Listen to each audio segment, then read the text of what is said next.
बिस्मिल्लाहिर्रहमानिर्रहीम। अस्सलाम वालेकुम नाज़रीन। राशिद याकूब ख़ान खड़ी शरीफ से हाज़िर है और आज हम खड़ी शरीफ दरबार के हवाले से खुसूसी प्रोग्राम भी पेश करेंगे, तारीख़ी पस मंज़र पे भी बात करेंगे और हज़रत मियाँ मोहम्मद बख्श रहमतुल्लाह अलैह का कलाम भी पेश करेंगे। आपने हमारे साथ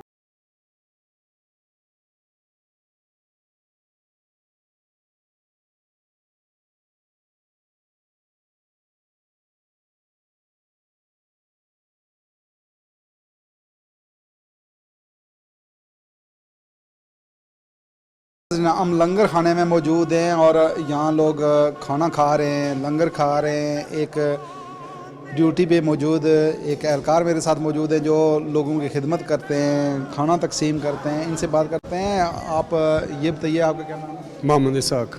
अच्छा, आप कब से यहाँ काम कर रहे हैं? जी मैं 30 साल से इधर काम कर रहा हूँ। कितने लोग रोज़ाना रोटी खाते हैं? सर जी था एक चौकी 300 आदमी बहना हुआ है एक टाइम, ठीक है।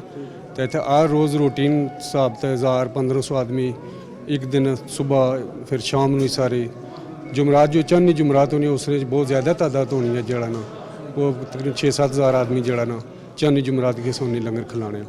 पकता क्या क्या है? सर जी पकनी है सुबह चाह फजर की नमाज बाद नाश्ता देने उस तो बाद 12:30 बजे दाल रोटी लंगर देने शाम ਨੂੰ दाल रोटी चांदनी जुमरात की वैसे जो आम रूटीन जुमरात की वो गोश्त रोटी देने। जी नाज़रीन, लंगर खाने में मौजूद हैं, ज़ायरीन खाना खा रहे हैं, लंगर यहाँ तकसीम होता है और बड़े एहतमाम के साथ यहाँ लंगर खाया जाता है। खाने का बड़ा अच्छा एहतमाम होता है। अभी एक बुज़ुर्ग मेरे साथ मौजूद है, इनसे बात करते हैं। अस्सलाम वालेकुम, क्या नाम है आपका? जी खादम हुसैन, कहाँ से आए हैं? मीरपुर से। मीरपुर से हैं। तो क्या कहेंगे इस लंगर के हवाले से? ये जो अल्हम्दुलिल्लाह बहुत अच्छा है, हमारे बहुत अच्छा लगा अल्हम्दुलिल्लाह। ठीक, कब से आप आते हैं इधर?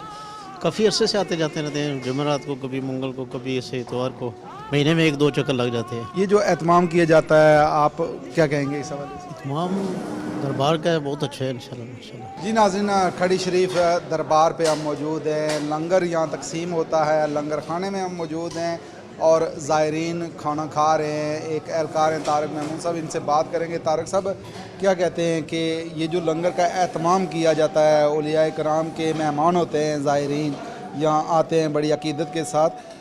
जब लंगर आप तकसीम कर रहे होते हैं तो क्या आप कहेंगे इस हवाले से? इससे बड़ी क्या फीलिंग होगी कि एक आदमी को खाना आदमी खिलाए और वो भी लंगर और दमन वाली सरकार को, तो वो तो फीलिंग तो बहुत अच्छी फीलिंग आती है कि हम लोगों की खिदमत कर रहे हैं। जो पूरे पाकिस्तान से, सिंध से, कराची तक लोग आते हैं, तो हम कोशिश करते हैं कि उन्हें तीनों वक्त खाना, सुबह नाश्ता भी देते हैं, 12 बजे शाम को भी। इसी तरह हमें ऊपर से भी इस तरह हदायत हैं वज़ीर-ए-आज़म साहब की तरफ से भी। मिनिस्टर साहब हमारे जो वो बहुत ज़्यादा दिलचस्पी ले रहे हैं कि अपने दस्तयाब वसाइल के अंदर रहते हुए ज़ायरीन को हर तरह की सहूलत दें। अच्छा, रोज़ाना कितना आप कहते हैं कि ज़ायरीन यहाँ आते हैं और खाना खाते हैं? यहाँ हज़ारों की तादाद में आते हैं, हज़ारों की तादाद में रोज़ाना 7-8 मन जब आटा पकता है तो वो हज़ारों लोग ही खाते हैं वो एक टाइम में। एक दिन में 8 मन आटा होता जी बिल्कुल, 7-8 मन। इतवार को इससे ज़्यादा भी होता है, जुमेरात को और भी ज़्यादा होता है। ये जो बिज़ी डे हैं वो संडे और थर्सडे हैं, जुमेरात। है? रोज़ाना पकता क्या है? मेन्यू में क्या होता है? मेन्यू में जो है रोज़ाना दाल चपाती होती है, जुमेरात को बकरे का गोश्त होता है दोपहर के खाने में। इस तरह जो नौचंदी जुमेरात होती है उस दिन जो है ना वो गाय वगैरह का गोश्त होता है, वो ज़्यादा ज़ायरीन होते हैं। तो शाम को पुलाव होता है नौचंदी जुमेरात को, और दिन को गोश्त, हर जुमेरात को बकरे का गोश्त, दिन को, शाम को फिर दाल चपाती।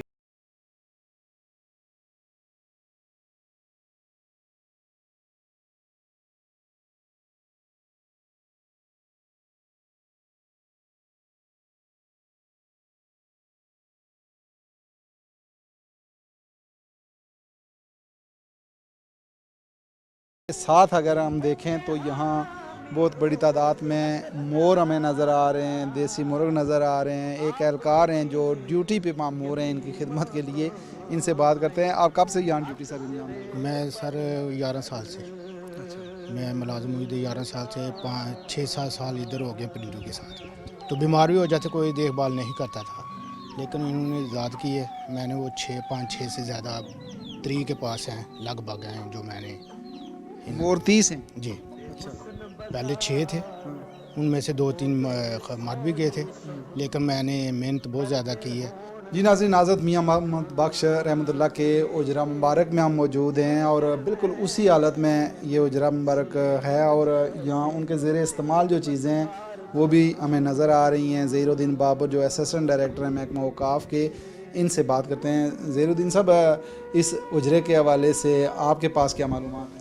कि ये जो हुजरा मुबारक है ये तकरीबन 150 साल पुराना है, क्योंकि हज़रत मियाँ साहब रहमतुल्लाह के विसाल को 114 साल हो गए हैं। यहाँ वो अपनी रिहाइश पज़ीर थे, साथ जो कमरा है ये तिराबाद करते थे। और जो चीज़ें यहाँ मौजूद हैं, कूज़ा और गड़ा, जाए नमाज वगैरह, ये चारपाई, ये उनकी असल हालत में अभी भी महकमे ने प्रिजर्व की है ताकि जो लोग दूर दराज से आते हैं वो इनको देखें। उसके अलावा यहाँ चिलम है, यहाँ क्या कहते हैं जो रात के वक्त जिसे मच कहते थे वो आते थे इधर, उसको भी एज इट जैसे है उसको प्रिजर्व किया हुआ है, महफूज किया हुआ है ताकि लोगों को इसमें उनकी जो बाकियात थी उस दौर की वो अपनी असल हालत में दिखी जाए। तो उसको मज़ीद इसको महफूज करने के लिए महकमे ने इसके डबल एंटर किया हुआ है ताकि खुदा न खास्ता अगर इसको कोई हुआ तो इसकी जो असल हैयत है ना वो बरकरार है। यहाँ मियाँ मोहम्मद बख्श रहमतुल्लाह के नाम से कोई लाइब्रेरी भी ज़ेरे गौर है? जी बिल्कुल, ये इसके साथ ही 3 कमरे हैं जो रिसेंटली बनाए गए हैं। तो इंशाअल्लाह ताला उम्मीद करता हूँ कि नेक्स्ट 1-2 साल में मियाँ मोहम्मद बख्श रहमतुल्लाह के नाम से यहाँ लाइब्रेरी होगी जिनमें उनके कुतब वगैरह वो जो हम उसको ना आम ज़ायरीन के लिए, आम लोगों के लिए भी रखेंगे ताकि वो लोग आगे पढ़ें और आके उनका मताले वगैरह करें। अच्छा, उनका कलाम बड़ा मशहूर भी है और लोग सुनना भी चाह रहे होते हैं। कोई ऐसा एहतमाम भी किया जा रहा है कि उनका कलाम पढ़ने वाले वो यहाँ मौजूद हों और उनका कलाम लोगों को सुनाया जाए? पंजाब में और इधर हमारे इस रीजन में भी, कश्मीर में भी, कोई भी मिलाद महफिल उनके कलाम के बगैर अधूरी है। तो अल्हम्दुलिल्लाह यहाँ भी स्पेशली अरेंजमेंट किया जाता है, ख़ास तौर पे जब हमारे दोनों बड़े उर्स होते हैं ना तो उनके कलाम के लिए यहाँ पूरी रात का महफिल होती है जिसमें मियाँ साहब का कलाम पढ़ा जाता है। इसके अलावा हर 9 चंदी जुमेरात, जो चाँद की पहली जुमेरात होती है ना, सारी रात इधर जो है ना लोग दूर दराज से आते हैं, पंजाब से आते हैं, पिंडी पोटहार रीजन सारे से आते हैं और मुख्तलिफ जगह के लोग जो मुख्तलिफ जगहों पर पढ़ते हैं वो सारे इधर आके अपनी हाज़िरी देते हैं। तो अगर आप कभी 9 चंदी जुमेरात को आए ना तो आपको जो माहौल मिलेगा ना इधर बड़ा रूह परवर माहौल होता है। जी नाज़रीन, बात हो रही है हज़रत पीर शाह गाज़ी और हज़रत मियाँ बख्श रहमतुल्लाह के अक़ीदतमंदों से और यहाँ मेरे साथ कारी साहब मौजूद हैं। इनसे हज़रत मियाँ मोहम्मद बख्श रहमतुल्लाह का कलाम सुनते हैं। कारी साहब, आप हमें कलाम सुनाइएगा। जे लखवारी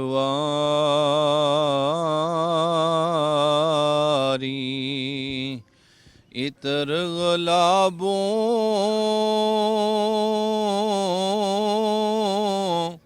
दो ये नित ज़ुबाना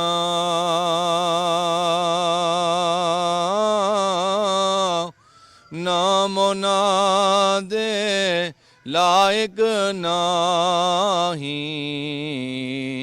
की कलमदा का नाम सदर नशीन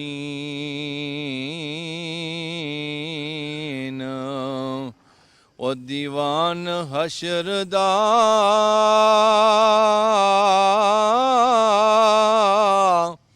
अफसर विच इमामा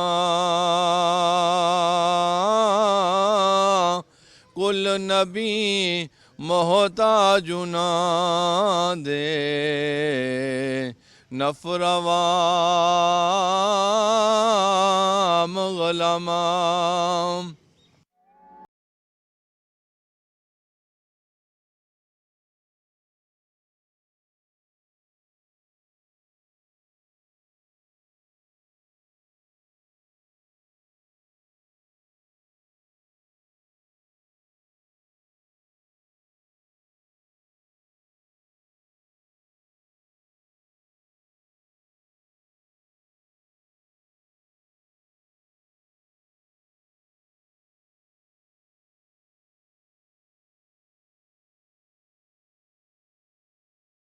और बुज़ुर्ग हैं उनसे भी कलाम सुनते हैं।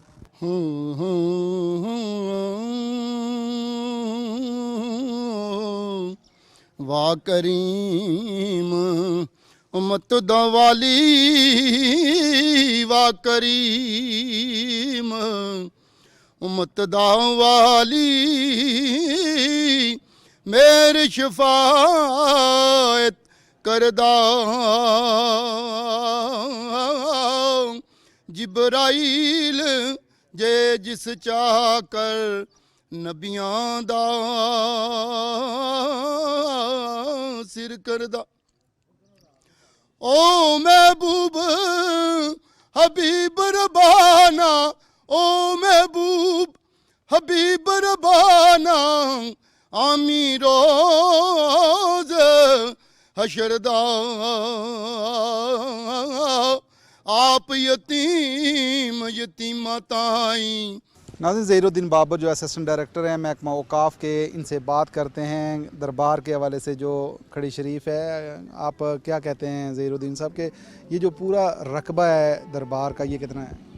ये अल्हम्दुलिल्लाह 120 कनाल पे ये मुहित है और यहाँ ज़ायरीन की सहूलियत के लिए हर मुमकिन कोशिश की जा रही है। हमारे वज़ीर औकाफ साहबज़ादा हामिद रज़ा साहब, उनकी ये प्रायोरिटी है कि ज़ायरीन को हर मुमकिन सहूलियत दी जाए। यहाँ सराय बिल्डिंग है, लोग जो दूर दराज से लोग आते हैं उनको रात को क़याम के लिए प्रॉपर उनको जगह दी जाती है, उनका नाम का इंदराज होता है और फैमिलीज़ के लिए भी और उन लोगों के लिए भी जो ज़ायर आते हैं। इसके अलावा अगर बैरून मुल्क से कोई हमारा एम्बेसडर आएँ तो उनके लिए हमारे VIP कमरे भी हैं जो उनको प्रॉपर दिए जाते हैं। लंगर लंगर हमारा 3 टाइम होता है। सुबह हम नाश्ता देते हैं 1 घंटे के लिए, उसके बाद दोपहर को 12:30 से लेके 3 बजे तक हमारा लंगर होता है, शाम को नमाज मगरिब से लेके इशा तक लंगर होता है। तो हमारे दफातर मैंने देखे हैं आप लोगों के बड़े जदीद, वहाँ CCTV कैमराज भी हैं। जी, CCTV कैमरा के हवाले से जो हमारी प्रायोरिटी बेस थी कि लोगों को अपनी सिक्योरिटी के पॉइंट ऑफ व्यू से ना हम उनको फैसिलिटेट करें। हम यहाँ 32 कैमरे लगे हुए हैं जिनमें PTC कैमरे जो मुख्तलिफ जगह पे, ख़ास तौर पे वो देखें आप मीनार के टॉप पे है जो रोटेशन करता है, पूरे एरिया को रोटेट करता है और लोगों को वो वहाँ से जो मेन ऑफिस है ना उधर से हम हर काउंटर को हम चेक करते हैं, मुलाजमीन के हवाले से भी और सिक्योरिटी पॉइंट ऑफ व्यू के हवाले से भी। ये हमारी प्रायोरिटी बेस थी और हमारे जो सिक्योरिटी इदारे उन्होंने भी हमें कहा था कि आप ये लगाएँ। ये तकरीबन 5-7 माह से ये जो है ना ये ऑनवर्ड ये चल रहे हैं, तो अल्हम्दुलिल्लाह इनका अच्छा रिजल्ट है। दूसरी ये जो हमारी जो पुरानी वाशरूम वगैरह इधर हैं, ये इंशाल्लाह बहुत जल्द यहाँ से मूव कर जाएंगे। हमारी पीछे जगह है, हमने जो महकमे ने ली है रिसेंटली कोई 20 कनाल है, उसमें लेडीज़ और जेंट्स के लिए अलग-अलग वाशरूम होंगे और ये जो मार्केट हमारी जो पुरानी मार्केट है ये भी उधर शिफ्ट हो जाएगी और इनके ज़ायरीन को जो प्रॉपर सहूलियात है वाशरूम के हवाले से, सीटिंग के हवाले से, वो इंशाल्लाह ताला प्रॉपर दी जाएगी। इस दरबार की वजह से कितने लोगों को रोज़गार भी मिला हुआ है बाहर अगर कारोबार की अगर मैं बात पूछूँ तो? ये आपने बड़ी अच्छी बात की है कि इस दरबार के हवाले से ये जो रीजन है ना, इन लोगों का भी यहाँ से रोज़गार चलता है। हमारी 120 से ज़ायद इधर दुकानें हैं, फिर ये जो हमारे स्टॉल वगैरह हैं इधर पे भी लोगों को जो ठेकेदार हैं इन्होंने आगे से 25-25, 30-30 ख़ानदानों के जो अफराद हैं उनको प्रॉपर इधर रोज़गार होता है। अल्हम्दुलिल्लाह इस दरबार के वसातत से इसके तफ़ैल लोगों को प्रॉपर रोज़गार भी मुहैया हो रहा है और रोज़गार के नए जो रोज़गार के रास्ते हैं वो भी निकल रहे हैं। ज़ायरीन ज़्यादातर किस इलाके से आते हैं? ज़ायरीन हर रीजन से आता है, यहाँ से बैरून मुल्क से भी, पंजाब से भी, पोठोहार रीजन और आज़ाद कश्मीर के। ये आज़ाद कश्मीर का सबसे बड़ा दरबार है और महकमा औकाफ का भी ये सबसे बड़ा जो सेंट्रल स्पाइनल कार्ड आप इसको कह सकते हैं, ये स्पाइनल कार्ड है हमारी। जी नाज़रीन, रूमी कश्मीर हज़रत मियाँ मोहम्मद बख्श रहमतुल्लाह का जो कलाम है उसमें ऐसी कैफियत तारी हो जाती है सुनने वाले पे भी पढ़ने वाले पे भी। अभी हम आपको शौकत अली मरहूम का एक कलाम सुनाते हैं जो रूमी कश्मीर का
जी नाज़रीन, खड़ी शरीफ दरबार की हिस्ट्री क्या है, क्या तारीख़ है, और हज़रत पीर शाह गाज़ी और हज़रत मियाँ मोहम्मद बख्श रहमतुल्लाह का जो आपस में जो ताल्लुक़ था, जो निस्बत थी, वो क्या है, ये पूछेंगे। मोहम्मद ज़ुबैर जो ख़तीब हैं यहाँ, इनसे बात करेंगे। मोहम्मद ज़ुबैर साहब, आप ये फरमाइएगा कि ये दोनों बुज़ुर्गों की जो निस्बत थी वो क्या थी, और जो तारीख़ी पस मंज़र है इस दरबार का वो क्या?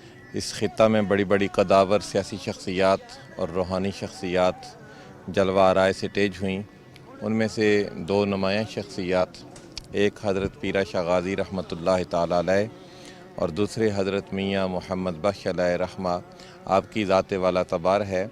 हज़रत पीर शाह गाज़ी और हज़रत मियाँ साहब अलैह रहमा, इन दोनों शख्सियत का जो आपस में ताल्लुक़, आपस में निस्बत, आपस में अलाक़ा, आपस में जो इनकी कनेक्टिविटी है वो ये है कि हज़रत पीर शाह गाज़ी रहमतुल्लाह ताला अलैह लगभग 288 साल पहले इस जहान गैती को छोड़ कर गए, और हज़रत मियाँ मोहम्मद बख्श अलैह रहमा आपको 114 बरस हुए हैं। आपने सारा फैज़ रूहानी तौर पर उनसे कशीद किया, जितना भी फैज़ था वो आपने अपनी मेहनत और तगोताज़ के साथ हासिल किया। जिस तरह अल्लामा इक़बाल रहमतुल्लाह ताला अलैह ने मौलाना रूम से फैज़ कशीद किया, इस तरह दूसरा अमीर खुसरो और ख्वाजा निज़ामुद्दीन औलिया का जो आपस में ताल्लुक़ था, हज़रत मोइनुद्दीन चिश्ती का हुज़ूर दाता साहब से जो ताल्लुक़ था, ऐसा ही ताल्लुक़ हज़रत मियाँ मोहम्मद बख्श रहमतुल्लाह अलैह का हुज़ूर पीर शाह गाज़ी रहमतुल्लाह अलैह की ज़ात से था। इनमें तकरीबन लगभग 200 साल का बीच में वक्फ़ा भी है, लेकिन इन्होंने सारा फैज़ रूहानी तौर पर कशीद किया। हज़रत पीर शाह गाज़ी रहमतुल्लाह ताला अलैह हज़रत मियाँ मोहम्मद बख्श रहमतुल्लाह अलैह के रूहानी मुर्शिद हैं, और आपने उनकी इज़्ज़त, उनकी शान, उनका मकाम, उनकी रूहानियत, उनका मर्तबा इसको ज़िक्र किया है। पीर मेरा ओ दमड़ी वाला पीरा शाह कलंदर, हर मुश्किल विच मदद करदा दोही जहानी अंदर। हज़रत मियाँ मोहम्मद बख्श रहमतुल्लाह अलैह महज एक सूफ़ी न थे, बल्कि आप आलिम शरीयत थे और आलिम तरीक़त थे। शरीयत और तरीक़त का मजमा-उल बहरैन थे। आपने तकरीबन 17 कुतुब तख्लीक फरमाई हैं। आपकी नुमायाँ किताब सैफुल मुलूक है, जो आपने सिर्फ 33 साल की उम्र में 9848 अशार पर मुश्तमिल किताब लिखी, जो 4 दांग आलम में पढ़ी जाती है। और फिर इसके अलावा आपने दीगर कुतुब भी लिखी हैं। बरसगीर में कुछ लोगों ने अक़ीदे के फ़रोग़ के लिए काम किया है। उन अक़ीदे के फ़रोग़ के लिए काम करने वाली शख्सियात का जब हम मुताला करते हैं तो हज़रत मियाँ मोहम्मद बख्श अलैह रहमा अक़ीदे के मुअल्लिम सानी नज़र आते हैं। तो ये इनकी जो शख्सियत का बांकपन था और इनका जो मकाम व मर्तबा था, और इनका जो हज़रत दमड़ी वाली सरकार के साथ ताल्लुक़ और निस्बत थी, उसको मैंने आपके सामने मुख्तसर बस ये लेकिन हज़रत मियाँ मोहम्मद बख्श का जो कलाम है उसमें पढ़ने वाले पे भी ख़ास कैफियत तारी होती है और सुनने वाले पे भी, ये वो क्या वजह है? मियाँ मोहम्मद बख्श रहमतुल्लाह ताला अलैह, आपको जो अल्लाह तबारक व तआला ने एक ख़ासियत अता फ़रमाई थी, मुआसिर सूफिया से जो इम्तियाज़ी शान आपको अल्लाह ताला ने अता की थी कि आप के कलाम में सोज़ो गदाज़, आपके कलाम में मोहब्बत, आपके कलाम में इखलास, आपके कलाम में इंसानियत का दर्स और मखलूक के साथ भलाई का दर्स, और फिर हम प्यार का, मोहब्बत का, हमदर्दी का, बर्दाश्त का, एहतराम इंसानियत का आपका दर्स है।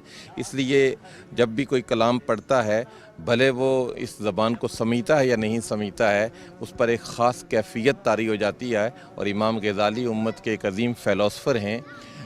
सैयदना गौसल आज़म 471 में पैदा हुए और गज़ाली 470 में बगदाद छोड़ रहे थे। बड़े फ़िलासफ़र थे। उन्होंने एक जुमला लिखा है कि अल्लाह के वली की एक शान है कि उसके जो कलाम में ताज़गी होती है, उसके कलाम में जो असर अफरीनी होती है, उसके कलाम में जो एक मोहब्बत की कैफियत होती है। वो फरमाते हैं कि आलिम किताब की सतर का मोहताज होता है, लेकिन अल्लाह का वली कलाम किताब की सतर का मोहताज नहीं होता, उसे बराह रास्त सीना मुस्तफ़ा से फैज़ मिलता है। तो मेरा एहसास कहता है कि इन्हें जो फैज़ मिला था वो दहलीज़ रसूल से मिला था, दहलीज़ गौसल आज़म से मिला था और अपने मुर्शिद की दहलीज़ रूहानियत से मिला था।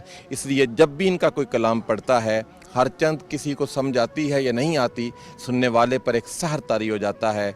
अल्लाह तबारक व तआला इनके कलाम से हम सब को मुस्तफ़ीज़ व मुस्तनीर फरमाए। बिल्कुल सही है, लेकिन जो औलिया अल्लाह के दरबार हैं वहाँ अमन का दर्स मिलता है। आप क्या कहेंगे इस हवाले से कि आज हर तरफ देखें तो अफरा तफरी का माहौल है, कितना ये रूहानी तौर पे लोगों को इस तरफ माइल करना चाहिए, कायल करना चाहिए, रिश्ता कितना इन लोगों को मजबूत औलिया अल्लाह से करना चाहिए? मैं शरिया का तालिब इल्म हूँ और इस चीज़ पर मैंने काफ़ी तहकीक भी की है और इस पर हमारा रिसर्च वर्क भी है।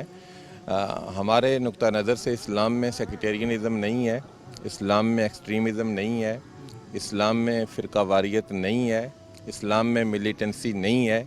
इस्लाम अमन का, प्यार का, आश्ती का, मोहब्बत का दर्स देता है और अमन जो है सिर्फ मुसलमानों के लिए नहीं बल्कि सारी इंसानियत के लिए, और सिर्फ इंसानियत के लिए नहीं बल्कि सारी मखलूक के लिए इस्लाम अमन और प्यार का दर्स देता है।